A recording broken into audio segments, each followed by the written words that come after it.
Welcome back to एड्यूएवर्स। आज का topic है कि रेगुलेटरी फ्रेमवर्क्स इन इंफॉर्मेशन रिस्क मैनेजमेंट। अब तक आपने जाना थ्रेट्स और वल्नरेबिलिटीज के बारे में, लेकिन सवाल ये है, कैसे डिसाइड करें कि कितनी सिक्योरिटी काफ़ी है? यहाँ कंप्लायंस आता है।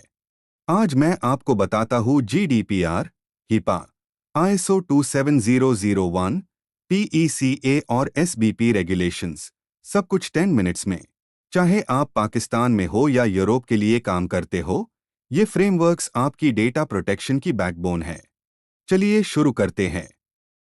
पहला फ्रेमवर्क, जीडीपीआर। फुल फॉर्म है जनरल डेटा प्रोटेक्शन रेगुलेशन। ये यूरोपियन यूनियन का लॉ है जो ईयू सिटीजन्स के पर्सनल डेटा को प्रोटेक्ट करता है। सबसे इंपॉर्टेंट बात, ये लॉ सिर्फ यूरोप में नहीं, बल्कि दुनिया के किसी भी कंपनी पर अप्लाई होता है अगर वो ईयू यूजर्स का डेटा हैंडल करती है। पर्सनल डेटा में क्या आता है? आपका नाम, email, phone number, location, IP address और फोटोज। मतलब कुछ भी जो किसी इंसान की पहचान करवा सके। जीडीपीआर की 3 मेन रिक्वायरमेंट्स है। पहली, क्लियर कंसेंट। कंपनी को ओपनली आपसे परमिशन लेना होती है डेटा कलेक्ट करने से पहले। जैसे जब आप किसी वेबसाइट पे साइन अप करते हो, तो वो पूछती है, क्या आप अपनी ईमेल और लोकेशन शेयर करने के लिए करते हैं? आप नोइंगली अग्री करो, कोई हिडन चेक बॉक्स नहीं। दूसरी requirement, right to be forgotten. Users को राइट है कि वो अपना डेटा परमानेंटली डिलीट करवाने का रिक्वेस्ट कर सकते हैं।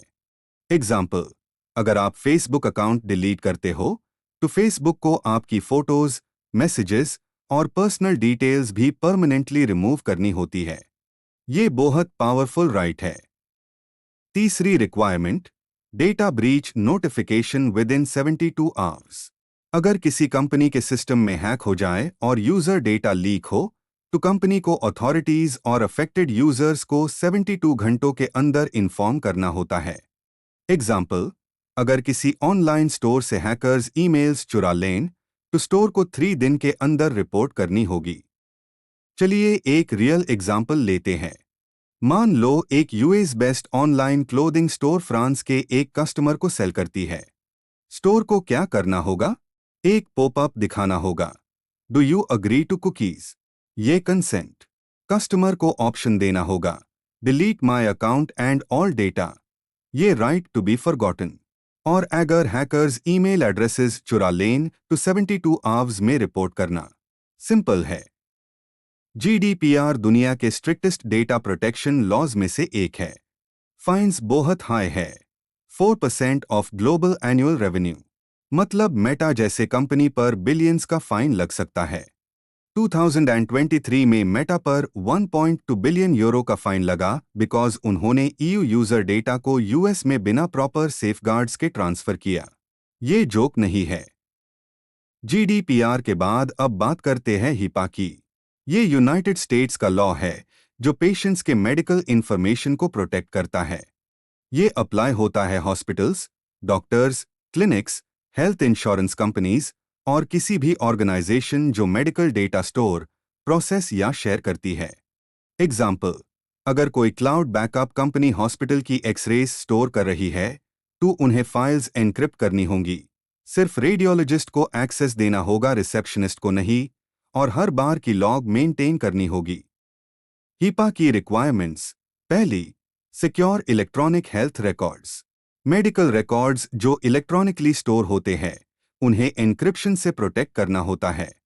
अगर कोई हैकर हॉस्पिटल डेटाबेस भी चुरा ले, तो एन्क्रिप्टेड रिकॉर्ड्स बेकार है बिना की के।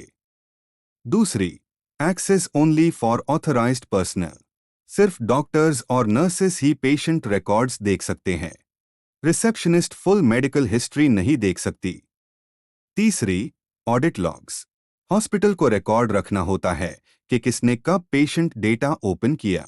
अगर पेशेंट कंप्लेंट करे, तो हॉस्पिटल चेक कर सकता है। हिपा के पेनल्टीज बहुत स्ट्रिक्ट है।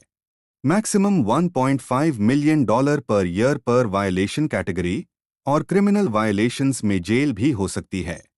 एग्जाम्पल, एक स्मॉल मेडिकल प्रैक्टिस ने एक अनएनक्रिप्टेड लैपटॉप लूज कर दिया जिसमें 400 पेशेंट रिकॉर्ड्स द फाइन $100,000 और ये फाइन फ्री एन्क्रिप्शन से अवॉइड हो सकता था। इसलिए एन्क्रिप्शन लगाना कितना इंपॉर्टेंट है, समझ आया? अब आते हैं ISO 27001 पे। ये लॉ नहीं है, ये एक सर्टिफिकेशन है जो प्रूव करता है कि आपकी security management system world class है।